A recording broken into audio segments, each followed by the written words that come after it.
Alhamdulillahilladzi hadana lihadza wa ma kunna linahtadiya laula an hadanallahu. Ashhadu an la ilaha illallah wahdahu la syarika lahu wa ashhadu anna Muhammadan abduhu wa rasuluhu la nabiyya ba'dahu. Allahumma salli wa sallim wa barik ala nabiyyina Muhammadin wa ala alihi wa sahbihi man walahu amma ba'du. Faya ibadallah usikum wa nafsi bitaqwallah faqad fazal muttaqun. Wa qala ta'ala fi kitabihil karim, a'udzu billahi minasyaitonir rajim. Bismillahirrahmanirrahim. Ya ayyuhalladzina amanu taqullaha haqqa tuqatih wa la tamutunna illa wa antum muslimun. Jamaah salat Jumat sekalian, pertama sekali yang harus diingatkan oleh khatib dari mimbar itu adalah bertakwalah kepada Allah. Bertakwalah kepada Allah. Bertakwa artinya takut kepada Allah. Takut apanya? Dari Allah.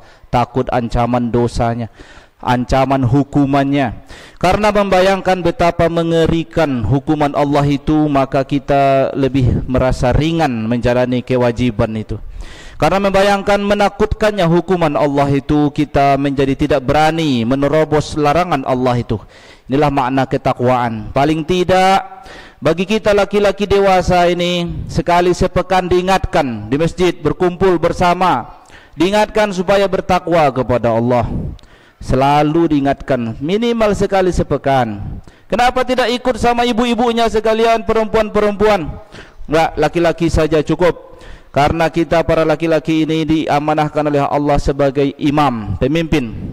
Ya ayyuhalladzina amanu qu anfusakum wa ahlikum nara. Hai orang yang beriman, jaga diri kalian dan keluarga kalian jangan sampai masuk api neraka. Inilah amanah yang Allah berikan kepada para laki-laki. Maka dari ayat itu saja sudah cukup mengambil pelajaran bagi kita, khusus para laki-laki ini. Harus bermental pemimpin, punya tanggung jawab untuk membawa keluarga kepada jalan keselamatan. InsyaAllah pada beberapa menit menjelang kita solat Jumat ini, ada satu topik yang ingin saya angkat tentang izzah Islam. Izzah ini artinya dari bahasa Arab. Izzah itu dari bahasa Arab, artinya itu kekuatan, kegagahan, kewibawaan. Itu makna izzah itu. Saya kutip dari ayat Al-Quran. Allah berfirman tepatnya dalam surah Al-Ma'idah ayat 54. A'udzubillahi minasyaitonirrajim. Bismillahirrahmanirrahim. Ya ayyuhalladzina amanu may yartadda minkum an dinihi fasawfa ya'tillahu biqaumin yuhibbuhum wa yuhibbunahu adillatin 'alal mu'minin a'izzatin 'alal kafirin yujahiduna fi sabilillah wa la yakhafuna lawmata la'im dzalika fadlullah yu'tihi man yasha wallahu wasi'un 'alim. Makna ayat itu, hai orang-orang yang beriman, berarti kita yang dipanggil ini, kita umat Nabi Muhammad itu yang dipanggil dalam ayat ini. May yartadda minkum an dinihi, siapa yang murtad di antara kalian dari agama ini, murtad dia, tinggalkannya, aku enggak mau lagi menjadi pengikut Nabi Muhammad. Allah bilang akan Allah ganti orang yang lebih baik dari dia. Jadi jangan pernah ada orang muslim itu merasa, aku ni kalau aku sempat meninggalkan Islam ni Tuhan rugi. Tidak ada, Allah enggak butuh sama kita. Gampang bagi Allah membuat orang yang lebih kuat imannya dari kita. Kalau kalian murtad dari agama ini, Allah bikin orang lain yang baru, yang bukan kalian, setelah kalian, kaum yang mencintai Allah. Allah mencintai mereka dan mereka mencintai Allah. Dan sifat mereka yang dipuji dalam ayat ini adalah bersifat rendah hati sesama kaum beriman, tetapi tegas dan berwibawa dan gagah di hadapan orang-orang kafir atau orang-orang yang anti-Islam. Mereka siap berjihad di jalan Allah. Jihad itu berkorban. Wala yakhafuna laumata laim, tapi mereka juga tidak cemas tentang ocehan orang-orang yang mencela mereka. Dzalika fadlullah, itu adalah karunia Allah untuk mereka. Allah berikan kepada siapa yang Dia kehendaki. Ayat ini berisi konten memuji orang-orang yang memiliki sifat kepribadian, memiliki izzah di hadapan orang-orang yang anti-Islam. Jadi izzah Islam itu ditujukan oleh ayat ini di hadapan orang-orang yang anti-Islam. Tetapi kalau sesama kaum muslimin, dia bersifat adzillatin 'alal mu'minin. Dia bersifat rendah hati. Rendah hati itu artinya dia tidak menampakkan kegagahannya sesama pengikut Nabi Muhammad. Dia tidak menampakkan daya tekannya di hadapan sesama pengikut Nabi Muhammad.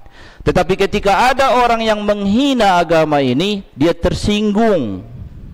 Nah, rasa ketersinggungan pada saat agama ini dilecehkan, itu ada rasa izzah di hatinya. Jadi nggak ada masalah kalau itu kan urusan dia, itu kan kebebasan berpendapat, hargai saja kebebasan orang berpendapat. Sebenarnya nggak ada cerita kayak gitu kalau yang disindir dan dilecehkan itu ajaran Allah.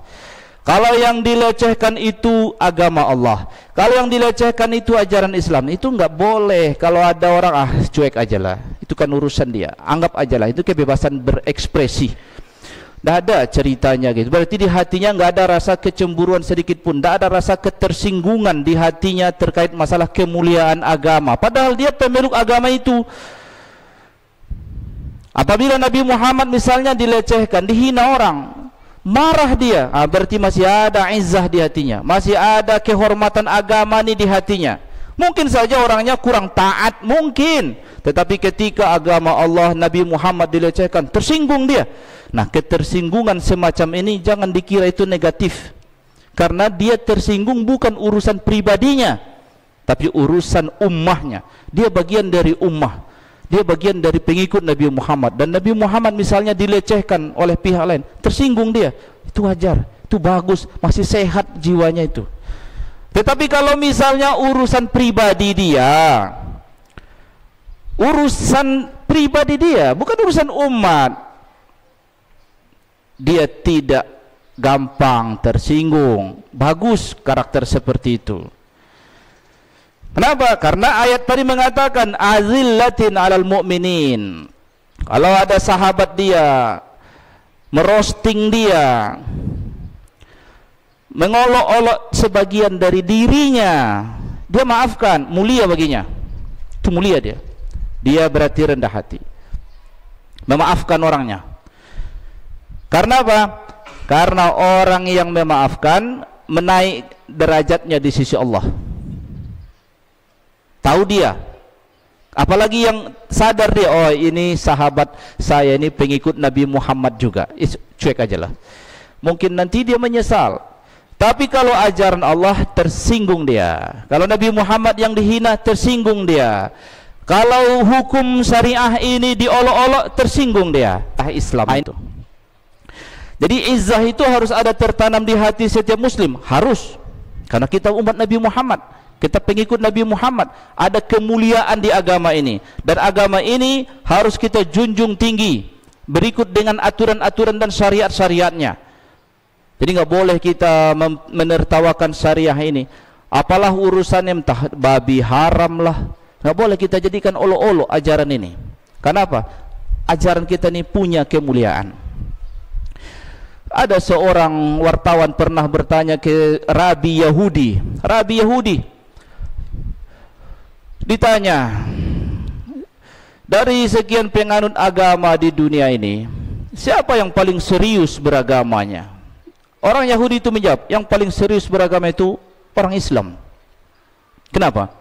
Ya, dia sendiri sadar, bahkan Kristen saja tidak begitu serius mereka menjalankan ajaran itu. Ketika sosok Yesus misalnya diolok-olok di sebuah drama, di sebuah pementasan, di roasting oleh stand up komedi, mereka nggak tersinggung. Kenapa? Yaitu tidak ada izzah di hati mereka terhadap ajaran mereka, cuek aja dia. Nah, tapi tidak begitu bagi umat Islam. Umat Islam nggak boleh. Ada simbol-simbol kemuliaan, min sya'airillah, syiar-syiar Allah itu tidak boleh disentuh. Dan umat ini bisa marah, dan kemarahan itu halal. Ingat suatu waktu dulu pernah ada orang membuat karikatur di Perancis, sebuah tabloid Charlie Hebdo namanya. Karikatur itu mendeskripsikan Nabi Muhammad itu dalang teroris, tersinggung umat Islam. Tak ada satu negara Islam yang mengutuk tindakan itu, tapi semua mengatakan gara-gara dia yang memulai duluan. Kalau enggak dia bikin karikatur Nabi Muhammad seperti itu, tak akan ada tindakan ini. Kenapa? Orang tersinggung. Ini bukan urusan pribadi, ini urusan kehormatan agama Allah. Jadi kalau ada orang mengolok-olok syariah ini, dimanapun, mau di medsos, dimanapun tempatnya, kalau dipandang dari sikap berislam sebagai umat Islam yang mencintai agamanya, respon menentang, melawan, memprotes itu adalah respon menampakkan ada izzah di hatinya. Tidak boleh kita menganggap remeh tentang nilai-nilai kemuliaan dalam agama ini. Meskipun katanya ada kebebasan berekspresi, meskipun katanya ada kebebasan berekspresi, makanya sangat tidak heran ketika peristiwa Al-Maidah dulu itu berhimpun orang sekian banyak di Monas itu gara-gara ketersinggungan. Masih sehat berarti umat nih, masih sehat jiwa mereka, nggak lebay itu, karena ini bukan urusan pribadi, ini urusan ummah. Dan karena mempertahankan izzah itulah orang-orang ini rela jihad fi sabilillah. Jadi mempertahankan kemuliaan agama Allah itu harus rela berkorban. Ya, ini bukan urusan pribadi lagi, karena jihad itu urusan ummah. Tak ada jihad untuk mempertahankan, memperjuangkan seseorang. Tak ada jihad. Kata jihad hanya untuk kepentingan ummah, kepentingan umum. Dulu pernah suatu waktu dalam sebuah wawancara saya menyimaknya, menjelang Gus Dur dilengserkan, maka keluarlah sikap dari Banser, pernyataan-pernyataan di pusat-pusat Banser sana. Mereka menyatakan kami siap mati membela Gus Dur. Saya ingat waktu itu Gus Dur menceritakan peristiwa itu, dia mengatakan tidak ada yang pantas mati demi saya. Betul Gus Dur, betul dia. Tidak ada orang pantas mati membela seseorang, tetapi pantas mati membela agama Allah ini betul. Pantas mati membela negara ini betul. Karena apa? Karena ada izzah di situ. Makanya ada jihad. Jihad harus membela kehormatan agama, dan agama dan negara itu kita umat Islam nggak bisa dipisah. Kehormatan negara itulah kehormatan agama kita. Kehormatan agama itu dilindungi oleh negara ini. Negara inilah yang melindungi agama kita. Jadi nggak bisa umat Islam itu memisah antara agama dan negara. Orang sekuler yang memisahkan agama dan negara itu, Islam enggak.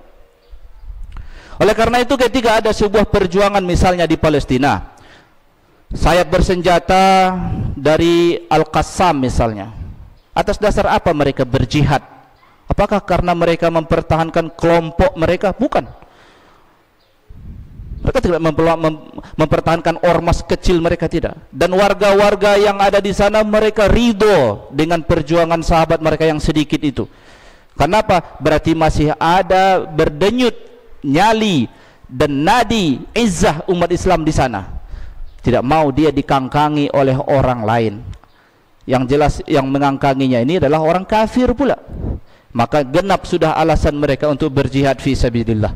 Mereka rela berkorban. Korbannya banyak, nyawa banyak, harta benda, rumah hancur, silakan. Tapi demi apa itu? Demi kehormatan, bukan demi duit. Kalau seandainya mereka itu mengejar kesenangan saja, sudah mereka terima dulunya tawaran dari perjanjian yang disodorkan oleh Israel supaya dibangun Gaza itu menjadi sebuah kota yang lebih gagah dan lebih mewah dari Dubai. Investornya dari negara Teluk, teknologinya dari Israel, pekerjanya dari negara-negara Arab. Desain yang diusulkan supaya mereka rela negara itu atas satu negara saja, yaitu Israel. Ditanya kepada rakyatnya, apapun yang kalian tawarkan kepada kami, itu artinya merendahkan martabat kami. Padahal ditawarkan investasi segitu besar, ribuan triliun, bukan cuma ratusan triliun, ribuan triliun. Kalau disetarakan dengan rupiah, ribuan triliun. Nggak mau mereka. Padahal kalau seandainya itu mungkin terjadi di beberapa negara yang lemah izahnya, ya, yang penting duit, yang penting kaya, yang penting kita dapat kerja, yang penting kita bisa hidup enak, aman, itu mungkin. Tapi tidak, mereka tahu ada yang lebih mahal dari duit, ada yang lebih mahal dari hanya sekedar punya pekerjaan, terbebas dari pengangguran. Bukan, ada yang mahal dari situ, yaitu harga diri. Karena ini izzah itu, harga diri ummah.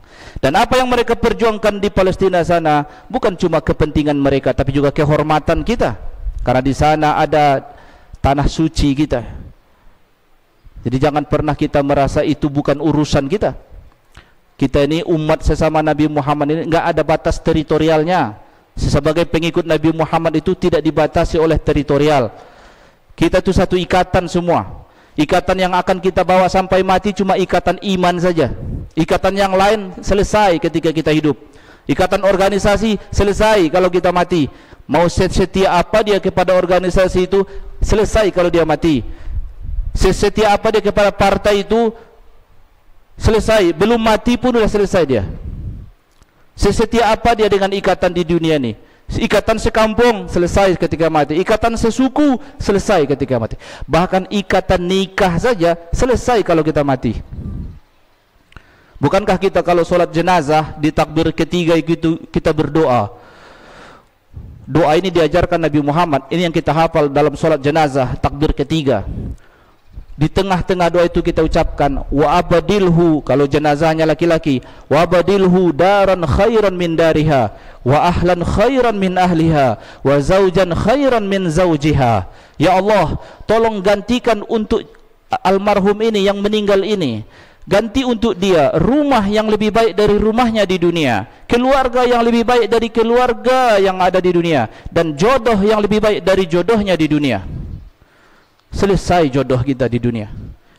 Mau cerai atau mati tetap dianggap selesai. Makanya kalau siapa yang meninggal, laki-laki meninggal, istrinya janda, tunggu habis masa iddahnya, halal dia menikah lagi, karena ikatan sudah selesai. Itulah ikatan. Dan yang tak putus ikatan itu hanya iman dong. Sesama pengikut Nabi Muhammad, berhak dia dapat kita doakan. Bahkan kalau seandainya ayahnya non muslim, anaknya muslim, meninggal ayahnya, enggak berhak ayahnya didoain, malah dosa kita mendoainya, karena dia bukan umat Nabi Muhammad. Itulah ikatan. Nah, ikatan yang paling abadi itu adalah ikatan iman. Semua ikatan selesai, bahkan ikatan sebagai warga negara pun selesai. Maka ketika orang dikuburkan, ada sebagian masyarakat kita kan mentalkinnya, ditalkinnya.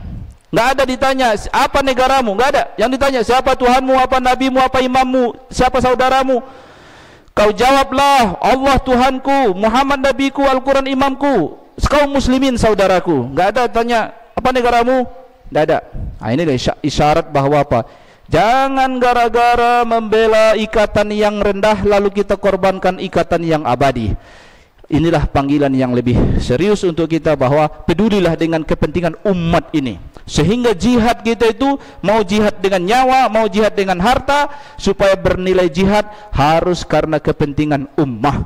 Maka disebut fi sabilillah. Mudah-mudahan penjiwaan terhadap izzah Islam ini menjadi bagian dari kepribadian kita. Tahu kita posisi kita sesama pengikut Nabi Muhammad, tahu kita peran kita, dan jangan lupa urusan ini bukan individu, ada umat, keumatan. Maka hadirkan kepentingan umat di hati masing-masing. Dan inilah nanti yang akan yang kita harapkan juga membela kita di saat pengadilan Allah Subhanahu wa taala.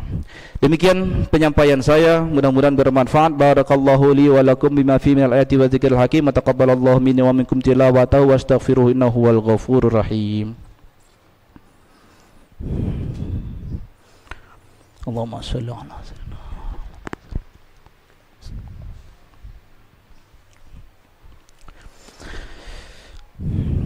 Alhamdulillahi Rabbil Alamin. Wa bihi nasta'in ala umurid dunya wad din. Ashhadu an la ilaha illallah al-malikul haqqul mubin. Wa ashhadu anna Muhammadar Rasulullah sadiqul wa'dil amin. Allahumma salli wa sallim ala Sayyidina Muhammadin wa ala alihi wa sahbihi sallam ajma'in. Amma ba'du fa ya ibadallah. Usikum wa nafsi bi taqwallah faqad fazal muttaqun. Wa qala ta'ala fi kitabihil karim. A'udzu billahi minasyaitonir rajim. Bismillahirrahmanirrahim. يا أيها الذين آمنوا اتقوا الله حق تقاته ولا تموتن إلا وأنتم مسلمون إن الله وملائكته يصلون على النبي يا أيها الذين آمنوا صلوا عليه وسلموا تسليما اللهم صل وسلم على سيدنا محمد وارض اللهم على خلفاء الراشدين أبي بكر وعمر وعثمان وعلي وعلى بقية الصحابة والتابعين تابعين ومن تبعهم بإحسان إلى يوم الدين وعلينا معهم برحمتك يا أرحم الراحمين قولوا آمين اللهم اغفر للمسلمين والمسلمات والمؤمنين والمؤمنات الأحياء منهم والأموات إنك سامع قريب مجيب الدعوات يا قاضي الحاجات اللهم أعز الإسلام والمسلمين اللهم انصر المجاهدين في فلسطين اللهم انصرهم نصرا عزيزا وافتح لهم فتحا قريبا اللهم كما وعدت لأمة النبي محمد صلى الله عليه وسلم النصر والفتح إن الله لا يخلف الميعاد ربنا ظلمنا أنفسنا وإن لم تغفر لنا وترحمنا لنكونن من الخاسرين ربنا آتنا في الدنيا حسنة وفي الآخرة حسنة وقنا عذاب النار والحمد لله رب العالمين عباد الله إن الله يأمر بالعدل والإحسان وإيتاء ذي القربى وينهى عن الفحشاء والمنكر والبغي يعظكم لعلكم تذكرون فاذكروا الله العظيم يذكركم واشكروه على نعمه يزدكم ولذكر الله أكبر أقم الصلاة